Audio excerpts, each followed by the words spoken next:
Warning. This podcast contains explicit sexual language and should only be listened to at work if you're looking for an excuse to connect with your HR representative. Additionally, all mentions of the word women include cis and trans women. If you are genderqueer, gender fluid, figuring it out, anything in between, and feel like this conversation is also important for you, you are welcome here. Will you open up with me? These pages, they can feed your innermost desires. Do you feel inspired? Are you getting what you need? Are you coming curiously? A secret safe with me. And here you can simply be yourself. Sweet romance. Come on in, come on in, come on. Hi all, this is Jace, and you've stumbled upon a book club episode of Jace Reads Romance, where we pick ideally steamy, spicy books, and I discuss them with a new partner. Most of the time, we pick books that I love, and even when I have led us astray, those discussions and the rants that we've had are still a blast. We will spoil the ever-loving shit out of these books. So if you prefer to have a surprise when you read, take a look at the show notes for what book we're reading and come back at a later date. I hope you enjoy listening as much as we did recording. Thanks. Hi, y'all. This is Jace, she, they, and you found Jace Reads Romance, a community dedicated to empowering women about sex and sexuality through the reading of romance novels. I invited a man into our space today. It's a man. It's a man. Oh my God, it's a man, which is one of the first things I ever said on like a joint recording session. And I scared the ever loving shit out of Michael, our amazing editor and co-producer. And this is something that I've been wanting to do for a while because there is a big discussion in the romance world about romance. Specifically, who should be writing it? Who is it written for? And then my own curiosity, is there a difference between written by a woman for women and written by a man, regardless of if they're imagining their audience is women or men or anyone on the spectrum or any humans? And so not being a gay man myself. What? I'm missing some pieces. I'm also missing that gender identity. So, not being one myself, I have been kind of poking at Michael for probably a year to do this. So you're going to get at least 2, potentially 3 episodes of us talking about 2 specific books and then our thoughts on how they compare with each other. Now, if you have suggestions, things, we've picked our books, but you can always recommend other books you think might be better examples of the sameness or the discrepancy between the 2. Today, we are reading The New Guy by Sarina Bowen. And Michael, how many romance novels have you read in your life? To let our listeners know, am not a reader that much. You are a reader. You listen. I am. No. I'm not even going to say that. And Sister Seppi will speak to this. Books just don't happen for me. Like I would rather watch a TV show. But yes, if I do choose to read, I do audiobooks. But I can name, unlike you, I can name all the books that I have completed in my life, like every single one of them, because that's how I do. I just haven't read that many. And this was my very first romance novel, period, which is crazy after reading it that this is the first one, because it's kind of, I spoilers, it might be a genre that I will listen to more. We'll put it that way. So Oh my God, friends. I popped his cherry you did. and he enjoyed it, and I'm so happy. Oh, Yeah. this is So exciting. those final questions at the end of this episode, you're going to get some non-romance books if we do them. That's the only answer. Well, I mean, the answer is, what's your favorite romance book? This one? This one. This one. 'Cause it's the only one I've read. Exactly. Okay. So I wanted to pick a book by someone who wasn't super well known necessarily. I didn't want to pick like an Emily Rath book. Also, that book is book 4 in the series, and that's ridiculous. But I went to some of my friends who I know read a lot of romance, and this was highly recommended. Also, I wanted to keep as much the same. And so the 2 books we're going to be reading are both hockey romances. That's very good. Good to know. I did not know that the other one was also going to be a hockey romance. I will say, this is one of the notes I put. I get why hockey, like we're in the heat, we're post heated rivalry, or heated rivalry mania is what we're in right now. I get why it is a good catalyst for a romance novel. Tell me more. Well, I think in this book particularly, they get into I'm an analyst and an operations person, so like this is how my brain like nerded out the whole time. They get into how hockey works, and not just like the game, but like how scheduling works, how travel works, how trades. That's a huge portion of this book, is how trading works of players and stuff.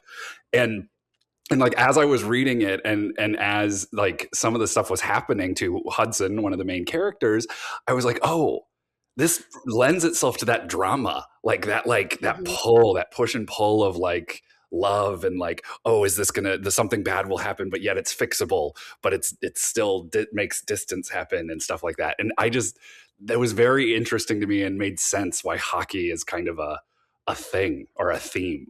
I also find that I know so little about hockey that I will believe anything you tell me. I'm not comparing it to something like, oh, you can't get from, 35th and 35th in Astoria all the way to Hell's Kitchen in 20 minutes, friends. That's not how those lines work in New York City. Or, it's not geography. I know so little about hockey. I remember one of the first time we had Haley on, who was part of our heated rivalry episode. And we were talking about it because as a Canadian, she knows much about hockey. And she goes, the thing you forget about hockey players is they're only on the ice for 30 seconds at a time. That's their stamina. And that was just such a great joke, but I had no idea. I went, really? Aren't they on the whole time? Apparently not. Or what do they call it in this book? Their shifts. They call them shifts in this book. Yeah, which that was the first time I've ever heard like, oh, he finished a shift, and I'm like, oh, what? and again, I'm just assuming that's what it's called. I don't know. Exactly. Same. As a hockey girl, because I have been to multiple hockey games, and I like hockey, like watching hockey. This is correct. That is correct. Okay. It is accurate.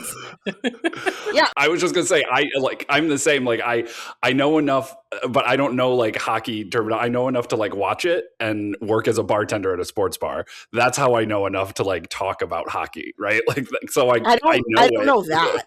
But the problem is I've been reading so many hockey books that now I'm starting to understand things, which is why I think F1 is going to be the next sport for me.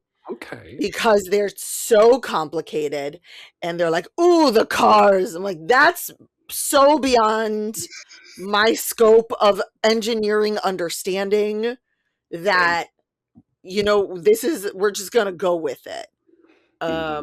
Okay. So because, I get to boss you around. That's so exciting. I know. I was like, what are you going to make me do? I am. I am going to have you do the very high level synopsis of the book. Okay.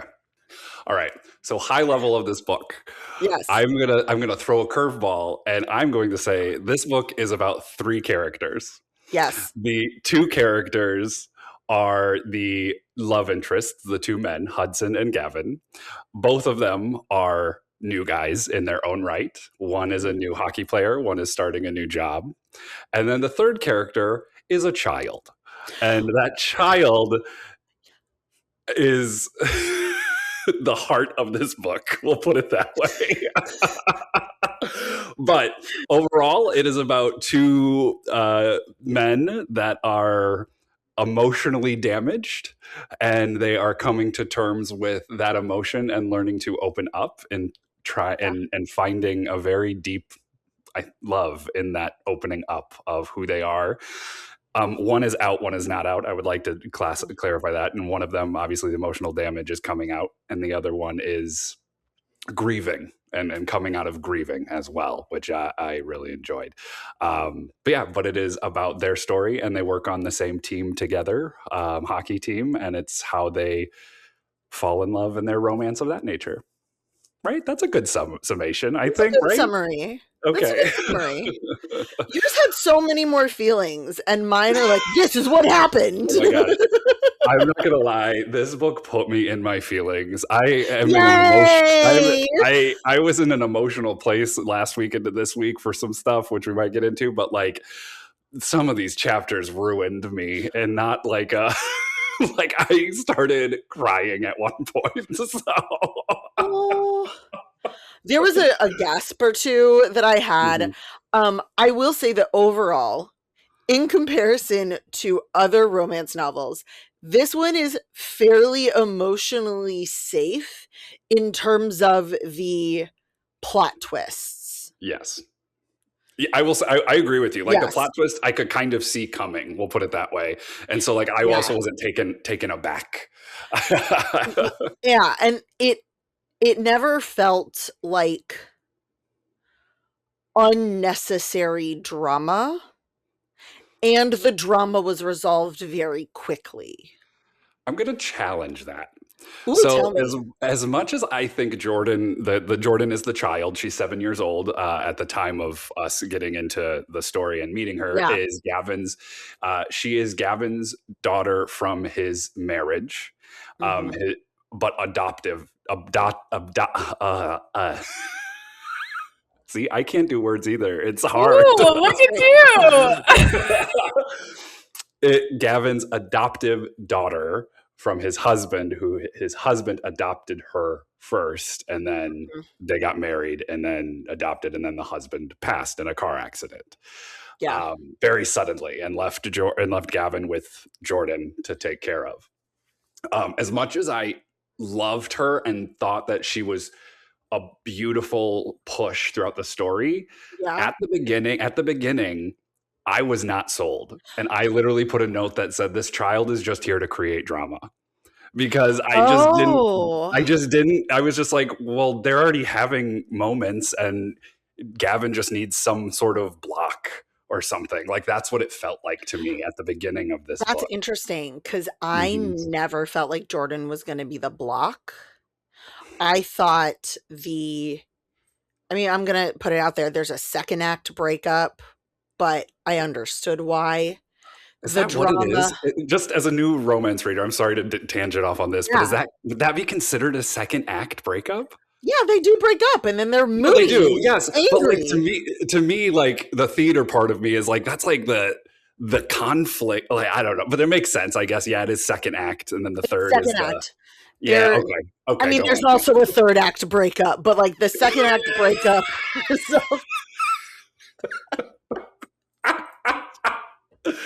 Yeah, I have a line written down for that breakup. So it's just, but I will say it was very fast paced. I really enjoyed it. I didn't know what to expect from Sarina Bowen because I never read her work before, but what did you think of Jordan not being the block? That's what I interrupted you on. I'm sorry. I never expected Jordan to be the block, honestly, because that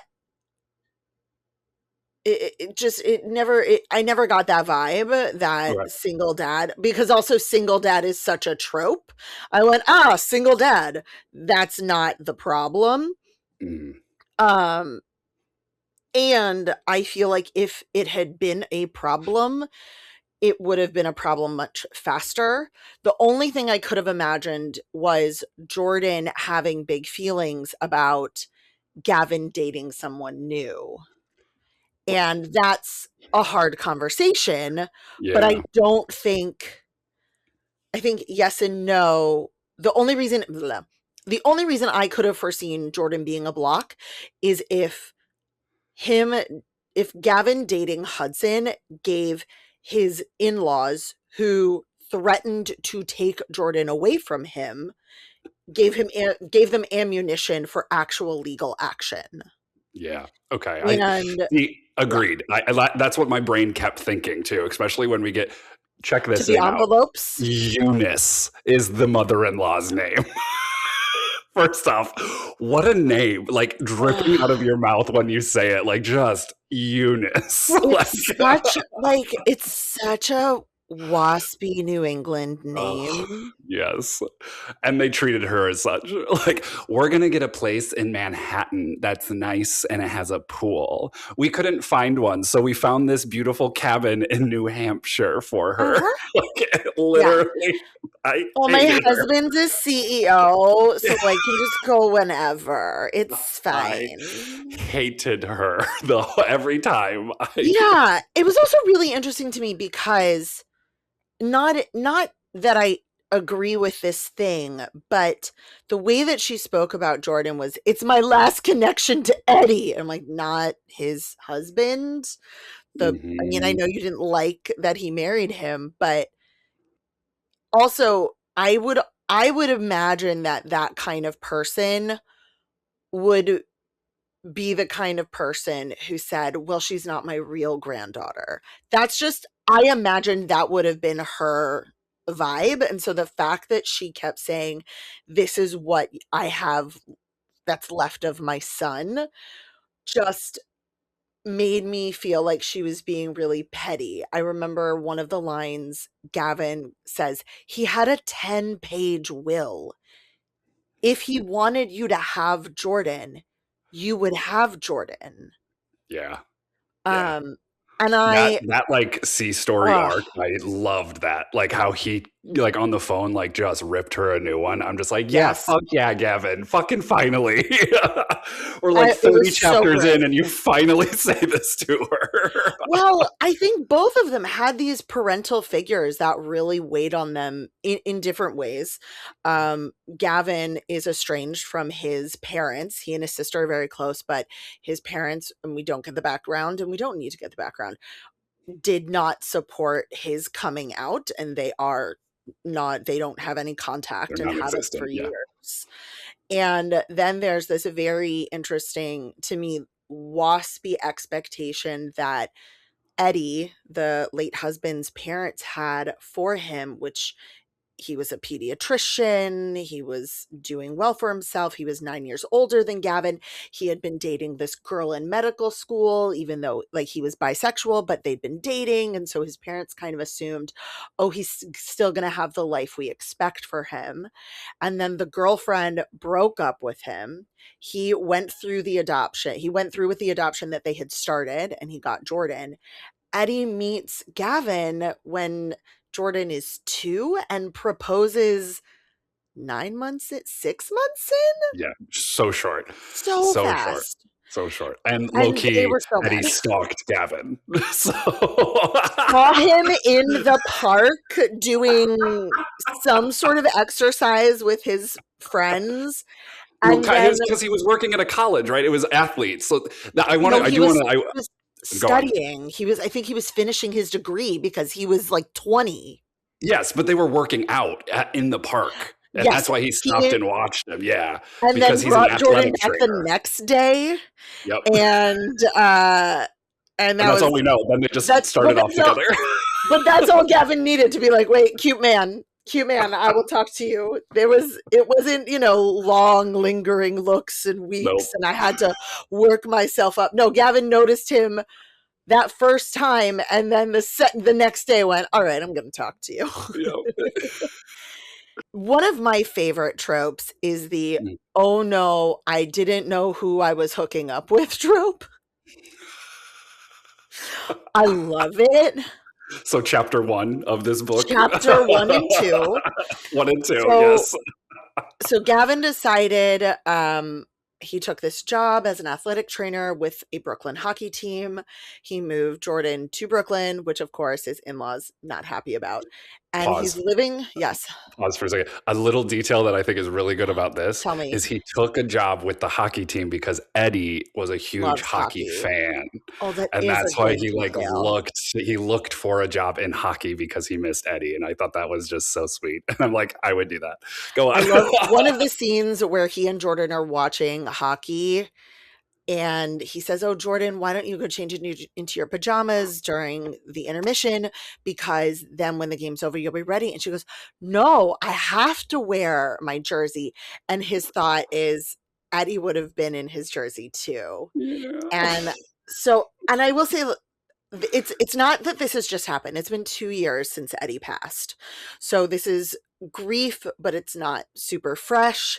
This is Gavin deciding to move forward with his life. And he takes the job. He's living in a building that the owners of the team kind of save for employees who are moving to the area. So he's got this lease. He finds a bar nearby, sits down, and a real handsome dude sits next to him. It turns out it's a bar, it's a sports bar, but a supporting bar of the Brooklyn hockey team that he's going to be working for. And he and the real hot dude next to him just hit it off. They play ping pong, which I thought was just an adorable, the backhand. What Chef's a great, Chef's kiss. Great little tidbit thread to pull through. Yes. And then they leave together, have a bunch of hard and heavy makeouts along the way because Hudson invites Gavin back to his apartment, and then they arrive at the building and Gavin goes, oh, I live here. I just moved into apartment 2, blah, blah, blah. He goes, I live in the other apartment. And so it's even better. I'm sorry. This has to be said because this is a third line. It's even better. Tell me. They're slowly walking there, and Gavin, it's slowly revealing, right? They're like, "Oh, I know this place. I know this place." And also, like, Gavin has no idea where he is. He's been in Brooklyn for like 2 days. Yeah. And they get closer, and Gavin makes a comment about it, and Hudson's like, "Oh, but I just saw a mother and her child move in to the apartment next to me." Yes. and that's when it comes out. But that Gavin, he's like, "Oh no, that's my child." Everything like that. Before that, yes, go say it. So even before that, when we get Hudson's first chapter, he's at the bar. And he's injured, so he can't even play with his teammates who are playing Boston, which was Eddie's team. And so Gavin also makes some funny remarks about, oh, I'm supporting Boston right now. But one of the things that Hudson thinks is, I can't even watch this at home because someone is watching Frozen on the other side of my wall and singing along at the top of their lungs. I couldn't even hear the damn game. And it was great because in the first chapter, when we're in Gavin's perspective, he talks about how his sister and Jordan have been watching Frozen on repeat, and they're doing the sing along for Frozen. And so you get that already. You're like, oh boy, there's as a reader, I was like, ooh, like, I was so happy. So much forced proximity in this book. Not only do they work for the same team as an athletic trainer and a player who is injured, obviously they're going to have to work together very physically with one another, but we also have them living next door to each other, and Gavin and Hudson's bedrooms share a wall. Which I will say this does not come into play as much as I thought it would. There's maybe a couple times it's really mentioned, but does not come into play a lot. No, I think it's because no one's having sex with anyone else. That's so true. Both of There's them are a just sexless until they finally have sex. oh god, but it's one of those moments when I think for both of them, I mean, Gavin is sexless because he's been grieving, he hasn't been looking, he hasn't been interested, he hasn't actively been moving his life forward. And Hudson, I really appreciated the conversation that they had where he talks about how, as a closeted bisexual man, he always felt like he was never being his authentic self with the women he was with. And so he never felt good about the hookups he was having with fans or anyone because he wasn't really connecting with them and wasn't really sharing with them. And so the two of them, yes, they have this incredible chemistry, but also when it's revealed, Hudson can't say, no, I'm not some way, shape, or form queer after making out with Gavin on the way home. But Gavin Pushing now him up knows against a brick wall. Oh, several God. times, several times. But you can't. Now Gavin is the only person who knows him completely and he can be that authentic self with. And for Gavin, Hudson is the first person he's felt a pull or a desire for since his husband. And so those two feelings really are strong, compelling reasons for them to be both incredibly attracted and sexual with each other, but also not with anyone else. So it isn't like, God, what is it? It's like The King of Wall Street, I think, is some book that I read, where it turns out that the FMC lives below the MMC and she hears him fucking other people. And then when they discover who they are, her friend is like, wait, he's the one that makes the women come like that? Oh my God. Um, Which is also probably a trope too, right? Like I I'm could sure it's a imagine, trope. right? Yeah. It doesn't have a good name, the shared bedroom wall, but Yeah. yeah, it's a fact, but it's not a plot point. Yeah. And I gotta That's say, especially in this book, I think that as a reader, I yeah, enjoyed that the only sex that was happening was with them. It made it really yeah. way more intimate and like um I I don't know, like I'm like not trying to bring up stuff until we get there, but I'm We just like can get there when now. when we get to Florida, the fucking happens in Florida. Like, that's all I have to say. That is some of the That most beautiful like and it's just so wonderfully written and just like beautifully done. The way, and I have this written multiple times on my yeah. notes too, the way she describes just how a man looks at another man was very like, I mean, I obviously I don't know how women look at men in that sense, but like it just really spoke to me. Like the fact of Aw. like describing how like the he kissed his chest, or describing like the always touching the lips or the biceps, or even the way that she described how Gavin looked at athletes like playing the Yeah. game of hockey was just so, it was just so beautiful, just very well written. And then the sex scenes came up, and first off, they don't have penetration until, where the fuck did I So write this long. down? So So long. it is chapter 24 It's until they like actually have they're on penetration. another road game. They have oh my God, Yes, Montreal. It's Montreal. Montreal. Oh God, It's the that was hotel. so Yeah, beautiful. the I hotel loved dinner in it. Montreal. Yeah. Oh, so cute. um, but it's also like they describe just the way she described it, the way that like the tension was there. Yeah. I just loved every single second of it. I will have to say, like, on the flip side of it, and I know it's because they're hockey players and one of them's an athletic trainer too. Hmm. These men were in like Adonis god level shape. Like, Yes. and we have to recognize that. Like Yes. she talked about those body parts and all that stuff and everything. So like my gay mind, because I mean, it's just, body image and everything like that, Yeah. especially in the gay world, I think it really pushes it forward for you to be that way. I was just like, okay, I don't need to hear about how perfect this man's furry abs are. Okay, I don't I love need the to furry. hear. I love the fur. I do too. Trust me, I like it. I love furry. Me. But there were so many moments where I'm just like, okay, I get it. They're ripped. Calm It down. is also a trope of romance. And Okay. it's something, it's funny. Seffi and I have talked about it. Like, if I undress you and you have a six pack, I'm turning around. Like, what am I gonna snuggle? Yes. Amen. Like, it's beautiful and it shows a level of dedication.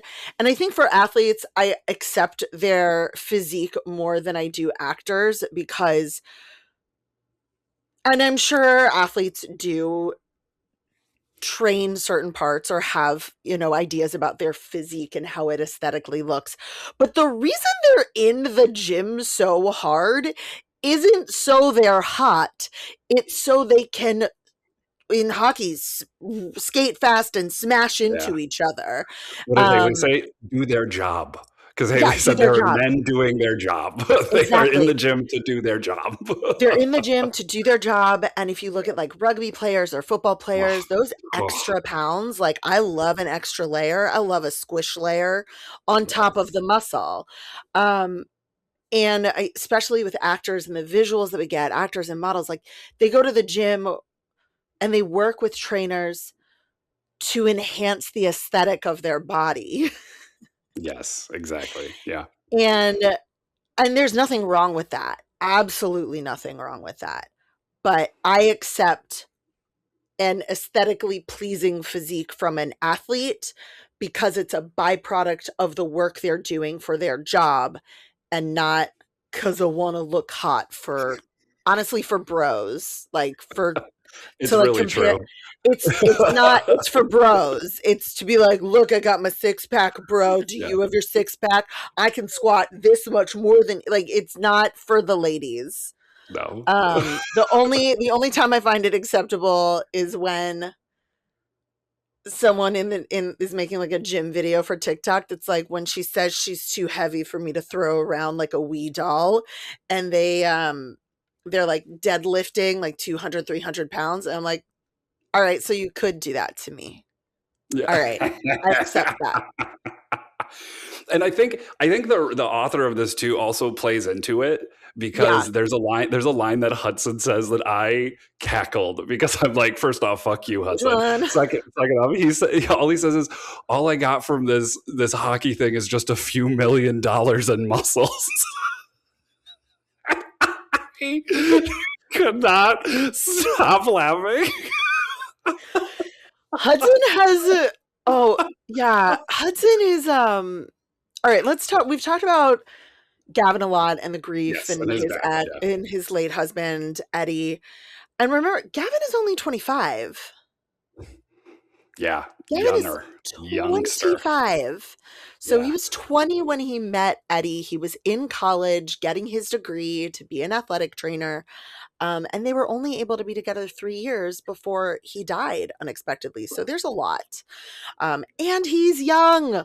Jesus fuck. 25 is so young. With a 7-year-old now. Like with a 7-year-old. Which I did that math too. I was like, what happened? But it makes a lot more sense when you have a 29-year-old who adopted at 27, like, and is a pediatrician. Like, that makes a lot more sense for Eddie. And then Hudson was very interesting to me in a lot of ways, and not necessarily his relationship with Gavin, but like the stuff around him. Him as a person, him as a character was so interesting, so wonderful. Yeah. And so hard. It was really hard in a lot of ways. Both of them deal with, as we mentioned, these overbearing parental figures in their life. Hudson is a second generation NHL player. His dad was with a Colorado team for years, won a championship with them, was very well respected, and turned into an agent and became his own agent. Now, Hudson has been on 5 teams in 5 years. This is his 5th team. And so part of the title, The New Guy, is that's the nickname he gets every time. He hasn't put down roots. He hasn't made friends, especially because he was drafted into the same Colorado team that his dad was on and found a gentleman and was dating a man and wanted to come out. And so told the coaching staff, and 2 or 3 days later, he was traded for the first time. And his dad said, it's because you were queer. And he's been traded, you know, sometimes 5 times. between seasons, sometimes in the middle of season. This happens to be a trade that happened in the middle of a season. It's like February. So when the story starts. And so he has a lot of baggage. He is very closed off. He feels like he can't be his authentic self. Certainly. It does give a lot of Scott and Kip vibes if you watched Heated Rivalry. Yeah. I want to say too, like there's this layer of, as a gay man who was closeted for so long, the courage that it took him to go into that office, right? And then immediately, like in the office, they didn't really say anything. They didn't say negative. They didn't say like, positive. Give us a couple days, and then you can tell the team. And then he gets traded. He got traded. That trauma, like just then immediately just run back, right? Like that's, and his like, dad reinforces it. Yeah, his 100%. Dad is like, "Oh, I heard it's because you came out." And his dad is very hard on him and wants him to be the superstar he was, but again, like keeps and trades you can't always control, is my understanding in how I was going to say that's what I learned from this, and that's actually pretty accurate from what I found, is that the athletes don't have a say. Some of them get so a really thing with Hudson that he's like, the goal that he really wants from this whole thing is a contract that will with a keep no him trade clause on a team that has a no trade clause, that he'll be there for at least 3 years, 3 or 4 years is his goal, right? Yeah. And I didn't realize that that's not what you just sign up for as an athlete. And they get put into this like box, like this trial box of like, oh, you're going to be here, and then maybe we'll trade you, maybe you won't. That just happens. And then he has to like pack everything up in 24 hours and go to the next state, which is crazy to me. It's nuts. Like, yeah, talk about not being able to put down any roots. Like, why would you even try? Like I got where he was coming from. Yeah, 100%. It was really hard to see that from someone and who's so passionate and so dedicated to the game, but it also gave him another excuse to focus entirely on hockey. He doesn't eat carbs. He works out obsessively. He's always trying to get better and become the indispensable player that won't get traded. And the whole time what? Carbs play a big part in this book. I would just like to say. I have a feeling that like Sarina Bowen is someone who lived through the Atkins phase of the world. Like, there's a line, and since we talked about his dad already, there's a line that Gavin says that says, you can't trust a man who doesn't believe that noodles are good. And he's talking about Hudson's dad. I do want to bring it back to Hudson here that we were talking about. Where Hudson starts opening up, and he starts kind of explaining why he hasn't come out yet. Like, kind of we dig into more Hudson of like his actual emotional state and not just him being emotional. And he says on there, this is a little bit where I got very emotional, as he says, is I have to be the best version of myself before I can come out. I have to be something that they don't want to get rid of. Yeah. And as a gay man, I felt that in my like bottom core of my being, because that is such a true, at least for me, it was such a true statement where it was like, I have to be this grandiose version of me. Yeah. So when I do say this, they can look at that. And they don't have to worry about me. Yeah. Or it's going to be harder for them to reject me because I'm this. Right. I'm something different. And it just like, it put it into these words, and I was just like, oh. And I wrote on here, Hudson, I am Hudson, Hudson is me. That was one of my notes at that time, because I just like felt it. And I was like, oh gosh, that was so just It makes me heart-wrenching. so sad for him that he also believes like he hasn't built camaraderie and to go into to remember we spoil everything to skip into he does end up coming out, and in part of that speech he talks about how the team has to be a unit, like the culture and the community have to be more important, and that's how you get good playing on the ice.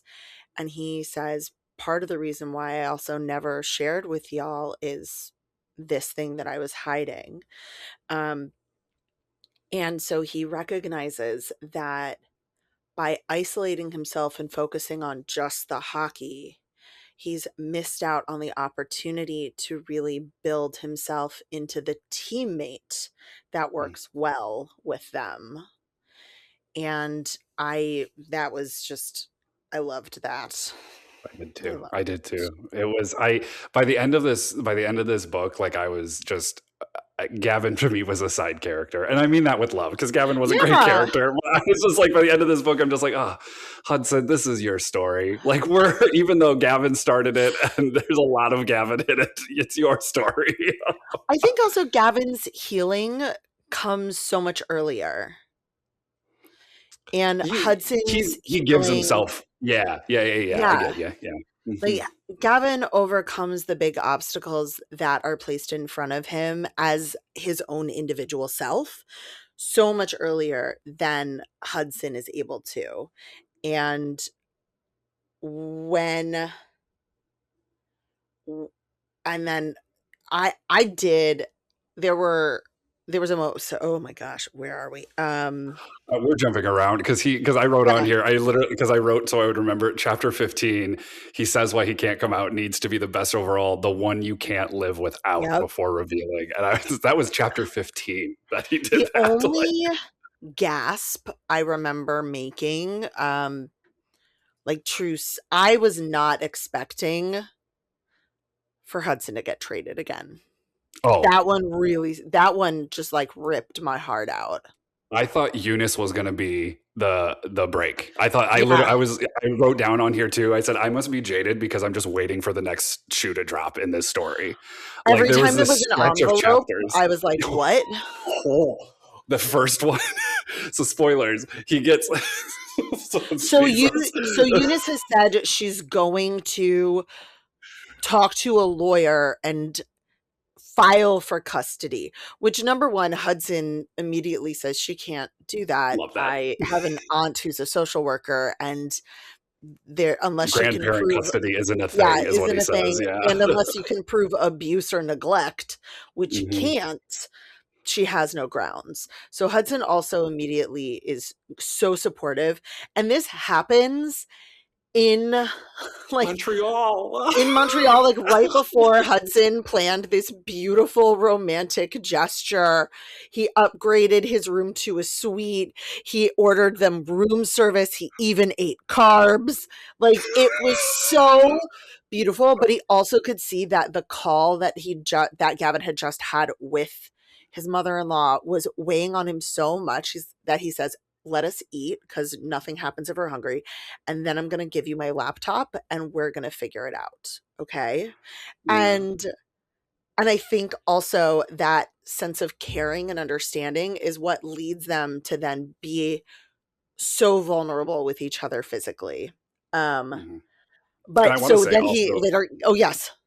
I was just going to say for the vulnerability aspect of it. So the sex scene happens. The first time they have penetrative sex, it is not the way that you would think it would be. Gavin is the No. top. And that is such a moment for me. It's a moment because I'm like, that has happened to me multiple times where you just go with what the feeling is. And then all of a sudden you're like, oh, I guess I am not, I'm not I'm not the whole this time. I don't know what you want me On to the say. peg, on the whole. I loved it because I think so often gay men are pigeonholed Oh, into still those like who's the man and who's the woman of the relationship, and that's the top and that's the bottom, who's giving, who's receiving. And yeah. so they've had sex, they've enjoyed each other's bodies in other So ways. much. There's a massage scene that I was like, yes. I loved that so much. I was like, I loved the massage scene. Everything. This is what college boys wish they could do. This is what 30-year-olds wish they could do. So Gavin, not Gavin, Hudson says, I want to fuck you, but said I've never had anal sex, even with women, and so I don't know how to prepare for my entrance, as it were. And Gavin says, well, let me show you on you. It's been, and because I want you to do it correctly on me, it's been years. And, oh, since your husband died? And Gavin says, no, I was the top in that relationship, which I also love. And not in a bad way, but just that different relationships have different dynamics sexually. And also surprised me because what we know about Eddie is he's a pediatrician. He's older. He comes from money. He's super well educated. He has like all of his ducks in a row. He's like, he had a 10-page will. And that just, to me, I loved it so much. But also, to me, my assumption of him was, oh, he has to be in control during sex. Like, he's the one calling the shots. And what we also get glimpses of is how he loved Gavin for Gavin, for the wild, messy whirlwind that Gavin is. And that it made me think Eddie just wants to be swept up in Gavin. And I loved, and it was just great. Too. Yeah, I do. I will say too, from my experience, the men in my life that like to have their life in control are the ones that like to be out of control when it comes to the bedroom. That is very common. Yes, right. Like, like have your ducks in a row, but then once you get in the bedroom, they just give it all away. So that's my notice. But so that was, so like for me, it was the expectation twist. I'm like, oh, I was thinking of Gavin in a way that I now am looking at myself and judging myself for these opinions. You know what I mean? Like, I'm like, okay. Do we want to keep talking about the sex? Well, no, I think the sex, there wasn't actually like, after the Montreal moment, like, and then the reverse when Hudson then topped, the sex wasn't like that in depth. There was one fade to black moment, which was a chapter end, which wasn't also bad. Like, it was just like, okay, let's, but the hottest sex that happened, I will say, happened in, no, it's a sarcastic, the hottest sex that did happen was also one of my favorite moments. So Hudson's brand new, right? He's the new guy. The hockey team goes to support the female hockey team, and when they go to the female hockey team, Gavin gets roped into being the athletic coach for them because that person was sick or something like that. So he has to bring Jordan. And Jordan, they were going to watch the game, and then they're like, I can't leave her. And then Hudson's like, well, we'll watch her. And so this 7-year-old gets taken care of by a full hockey team for the night, and Hudson and her bond. And like, it is the cutest thing, I think, like the pictures that apparently she took and everything. And then this is also the first time that Gavin goes to Hudson's in the apartment, and he says, well, I have all these photos that she took, and I don't want to delete them, so I want to give them to you. And he sets the phone down on the couch, and they put the phones together and they transfer. And I literally wrote down, I'm just like, this is the hottest phone sex I've ever seen. I highlighted that quote. My phone vibrates, and my inner teenager can't help but think that our phones are basically exchanging bodily fluids right now. My phone even makes a little grunt each time a photo lands. It was so good. And it was just such a sweet little moment, but it was just like, oh, Yeah. it's so hot. Why is this hot? Like, what is happening? It's so interesting how authors can make moments that would seem throwawayable into tension-filled, like, I'm screaming, Yeah. absolutely charged moments, and that's one of them. Oh yeah, very much so. Very much. Another one for me was uh drunk. Well, anytime Gavin got drunk, the cutest thing in the world. Drunk Gavin is my best friend. I want to be his best friend. He That seems was such a sweetheart. so, oh my god, okay, so the Florida, so we're gonna talk about Yes, Florida, this is right? Florida. Yeah, this is This is yes, Florida. yeah. This So Hudson, after the game, they all hang out in someone's room, and Gavin drinks like what, 3 beers, and yes, basically yes. and he is show wasted, and Hudson takes him down to go to his room, and Gavin cannot remember which room it is. And tries what, 3 or 4 Like, a rooms? bunch of different rooms, and Hudson's like, "God damn it," and opens the most recent door, which was his own door, and then Gavin gets fully naked and crawls into the bed, and Hudson's like, "All right, I'm gonna, I guess, get into bed with you," and like, but it was so fun. The reaction when Gavin finally realizes, "Oh, I'm in Hudson's room. Oh my god, I just used your toothpaste." I thought the toothpaste tasted weird. That was the quote I wrote down. Yes. Yes. Oh, it was so great. Gavin was wonderful. But another one, like another Yeah. you were saying like moments you were screaming. I think to get to kind of where the big conflict happens, right? Hudson Yeah. gets traded. So Jordan and Gavin go to New Hampshire to see the in-laws after that whole drama has failed, or not failed. It's kind of resolved Gavin, itself. it's resolved. Gavin stood up for himself and really put his foot down, explaining who he is. He is Jordan's father. He has her. You have no other options. You are threatening me. I will not stand for it. And I am in the right to withhold Jordan from you. So if you Yeah. actually want her in your life, you will respect me and respect the choices I make for my daughter. Yeah. Oh, And it was Eunice is so left on the hot. phone crying like a bitch. It was so hot, and also, It like, I was. was so proud, and he was, like, shaking, Mhm. but it worked, and Yeah. she backs off and, you know, remembers, like, who she is and what her relationship is, and they do And come what to an she wants. agreement. You know, I think she realized what she actually wants, and it's to have the child in Yeah, her life in any way. But anyway, so yeah. they're in So New we go to Hampshire. New Hampshire. Yeah, Hudson's in Brooklyn. In that morning, they exchange dick pics over a secure text messaging thing, which I thought was a very nice addition. I was just like, "You smart author, you smart," because an athlete would 100% have that. So, Yeah, their secure um, messaging app, yes, so hot. So and then Hudson, oh yeah, god, and then Hudson go gets on. traded, and they're just, Yeah, well, I yeah, gasped. I was I did not too. expecting that.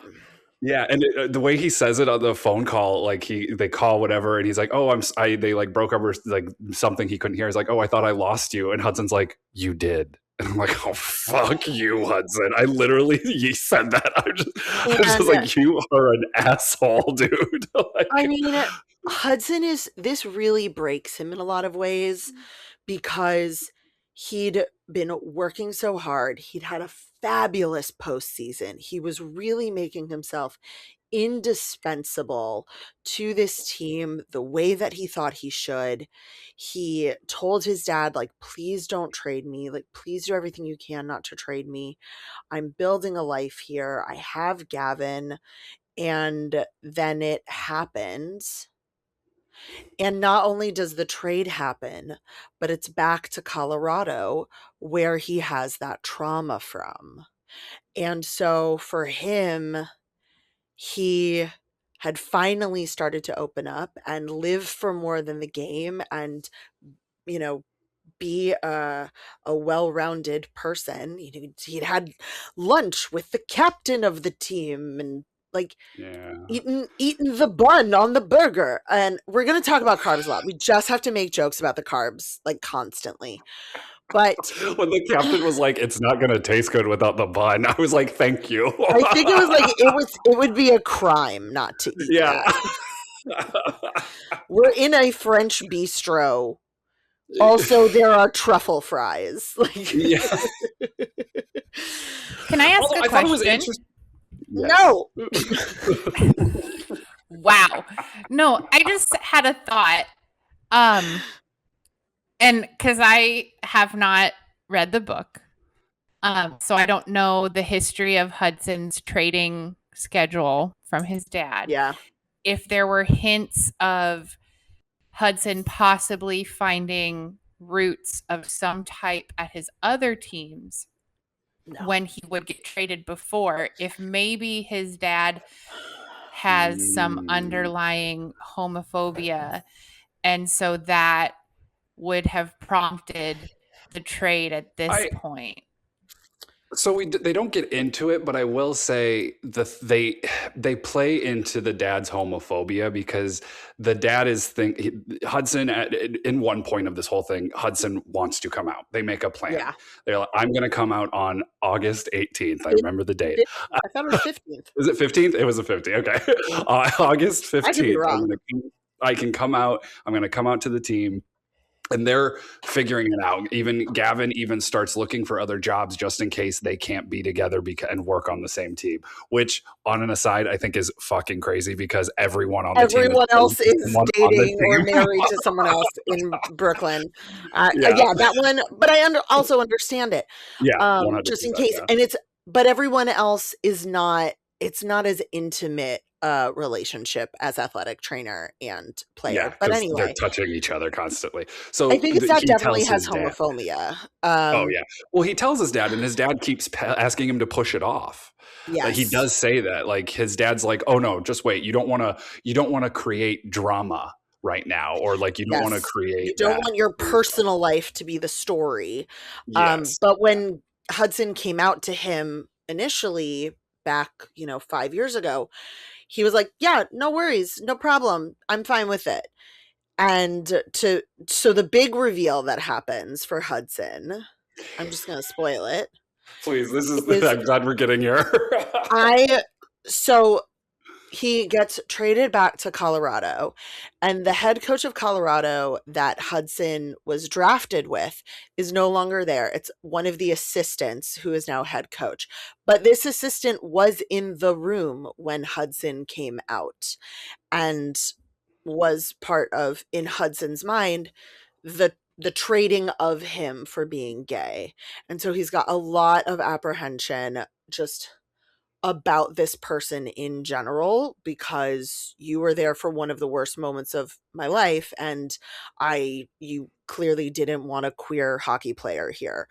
And then in their first meeting, when Hudson flies out to Colorado, he is in such a state of fuck it because he's absolutely broken from leaving Gavin. So broken. Yeah. Just so broken. You can really tell from the chapter. She wrote it so well. Like, he was just busted. Yeah, he just broke. Yeah. Not a functioning human in the most heartbreaking way.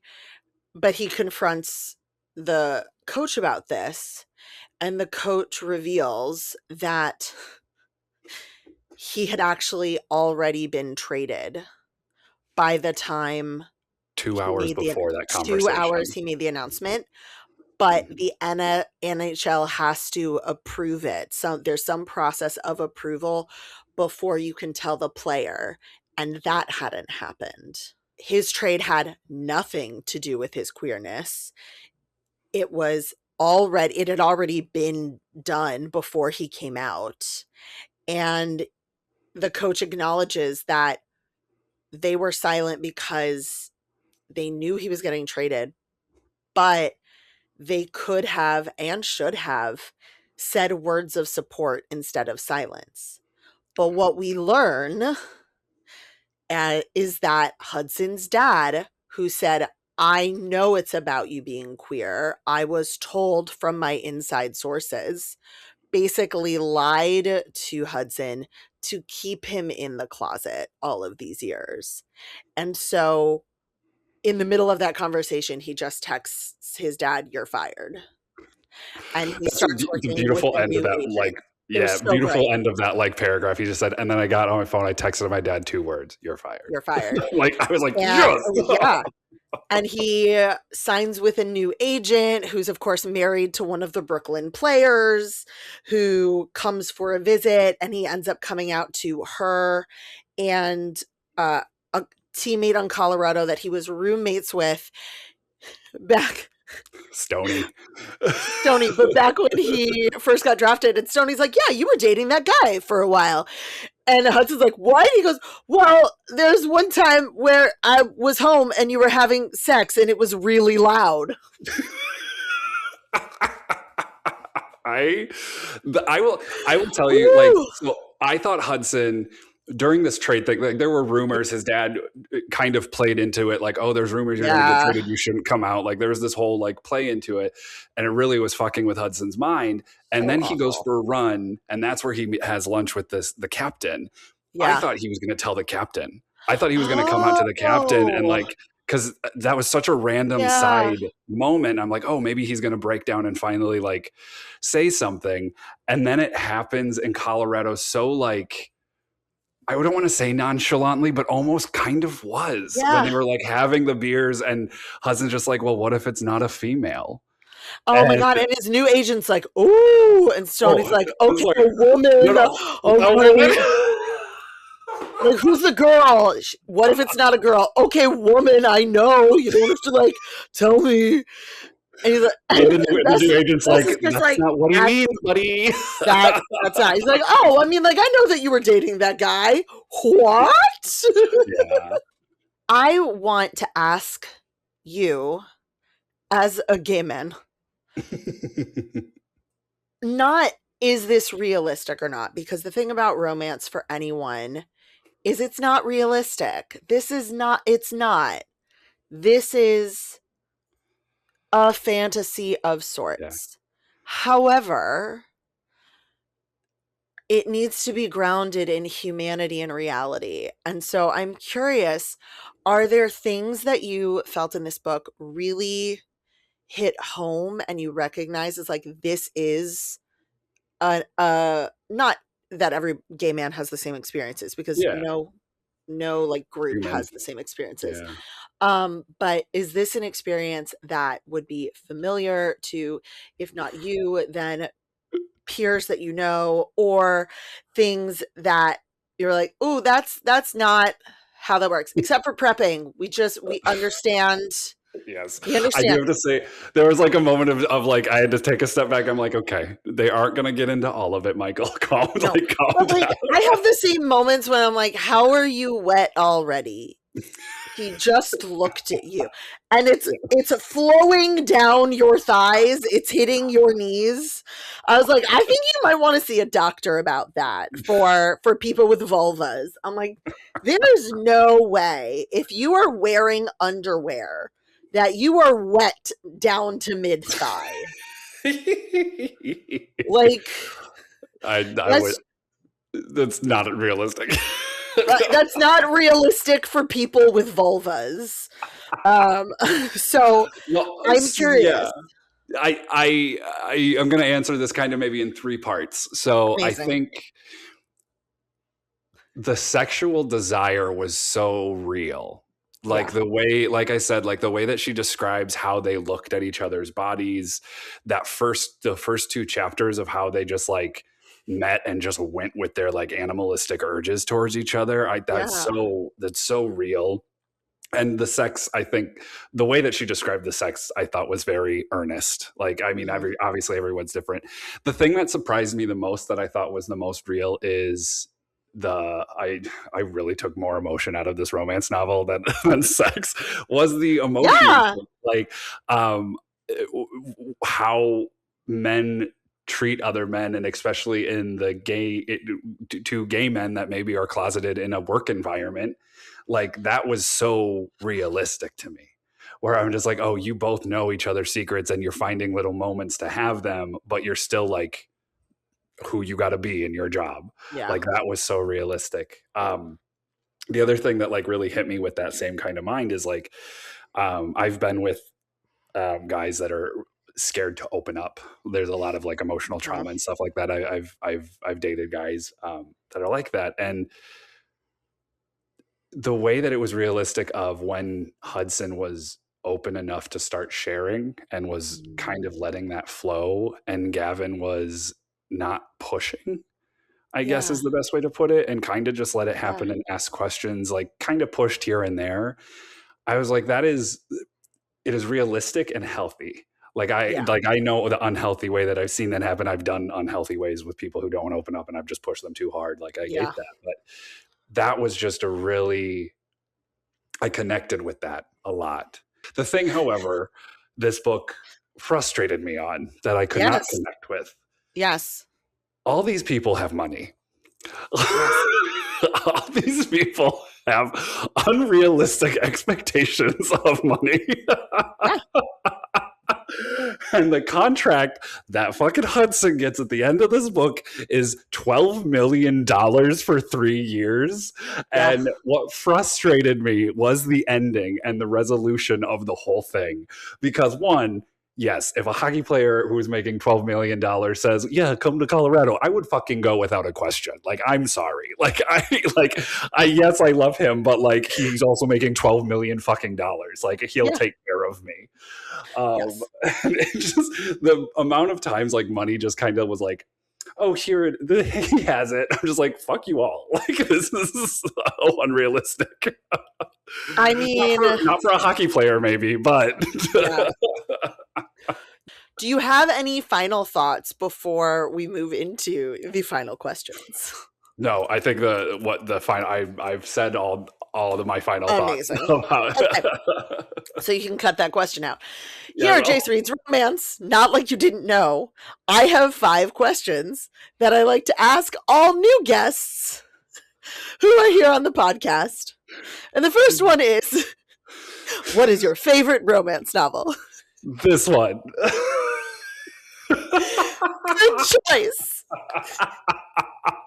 I do want to shout out. I know I shouted out earlier, but there is a series by Scott Meyer called I don't know what the whole series is called, but it's Off to See the Wizard, and there is a little bit of a romance in there. I will say that, but the way that I describe it to people is, what if your life, everything about you, your height, your weight, the way that we move, was a computer file, and you found it and could manipulate it. And that's what this book series is about. It's one of my favorite book series that I've read it multiple times, and I don't Magic do 2.0 is the Magic series. 2.0. Yeah. When this came out, the first one came out like over a decade ago.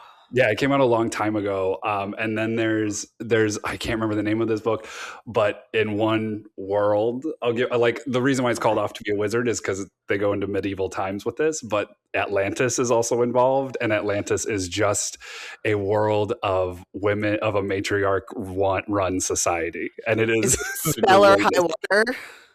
Yes. Yep. I'm looking at them. I'm looking at the series. It's such a good series, and it's worth a read, and I want to give it more props because I don't think a lot of people know about it. I'd never heard of it, but I don't know things that aren't romance. The second question is, where/how do you prefer to read? Ooh, so I am an audiobook person. I will say, especially while reading this book, I truly enjoyed listening to this at the gym and around people. Like, it was kind of like, I have a little secret and this is bringing me joy. Like, it really made me feel good. Like, oh, that's so true. Here at Jace Reads Romance, we have this concept called comfy sexy, and it's based in the idea that in your comfy, safest space, you can still explore your sexuality by reading a romance novel. And especially because you've been hearing this phrase for like 3 years, what does comfy sexy mean for you? Comfy sexy is a couch, a furry blanket, no pants, no shirt, just laying there, and I mean, since I'm a movie guy, it's normally like a good movie and just a body to cuddle. Preferably Oh, someone that I enjoy, but like I really feel the sexiest. yeah, I mean, I've had bodies over just to cuddle because they're bodies, but like preferably, someone that I enjoy. But yeah. there's something about that for me. Like I'm a very tactile lover, and it makes me feel very sexy. Mm. So this is the follow-up. When do you feel your sexiest? Freshly showered, walking around my apartment, right before putting on sweatpants. Oh my God, I love And sweatpants. after a gym, it's like for me, it's really after the Yeah. gym. Like after I work out, after a shower, I feel so just blood pumping. I feel so sexy. Oh, I love that. Okay, so what is, oh God, this is gonna be, I'm gonna shift this because I I can want, still, I can make it work. I get you. Yeah, I well, know what it is. what? What is the one thing you want people to know about sex and sexuality? You might call it your soapbox thing. Don't let other people dictate your sexuality. I think for me, if you have a feeling and it's not going to hurt anyone or yourself, explore it. Do what you want Yeah. to do. Figure out what makes you excited sexually, what makes you turned on sexually. And don't let the world, don't let friends, don't let other lovers in the past that have maybe told you something wrong. Don't let someone else dictate what you want and what you find pleasing to yourself. Yes. I love it. Michael, thank you so much for capitulating to my request. Ooh, a big word. I know. I feel like that like, you're gonna put a meme of the Pirates of the Caribbean moment up when you were editing this video, which I fully support, and I will Okay. also, I might also just put a link in the show notes because that's, Yeah. I'm disinclined to acquiesce to your request. Yes. And now I know which one you're talking about. Yeah, yeah, great, Oh, thank you great for having me, moment. and thank you for pushing me to do this. Like, I'm not going to lie, I'm very pleasantly surprised how much I enjoyed reading this. I really am. So I'm excited and I'm nervous because the next book that we both wanted to try doesn't come in an audiobook form. So I this is know. going to be a totally different experience for both of us. Yeah, it might Well, take a for little you. longer because reading is rough for me. So Reading is rough. Reading can be yeah. rough if it's not Mhm. your thing, and I respect that whole completely. But so y'all listeners know that Michael will be back. We will be reading another book, an hockey romance written by a man. And if you have thoughts, if you have book recommendations, if you have books that you normally don't recommend because they're terrible one way or the other, also let us know because now we're curious. Yes. And thank you for joining us. Bye. Bye. Jace Reads Romance is a 3 Paws Productions podcast. Produced by Sephi, edited by Michael Achenbach. Our theme song is written and performed by Diana Weishauer. For show notes and more, head to www.jacereadsromance.com. That's JAYCE Reads Romance. Follow us on socials at Jace Reads Romance everywhere. Have a question, story, or book recommendation you know I'll love? Email Jace at jacereadsromance.com or call and leave a voicemail at 661-JACE-RR. That's 661-529-2377. Remember to rate, review, and subscribe wherever you're listening to this podcast. And as always, this is Jace, holding space for you.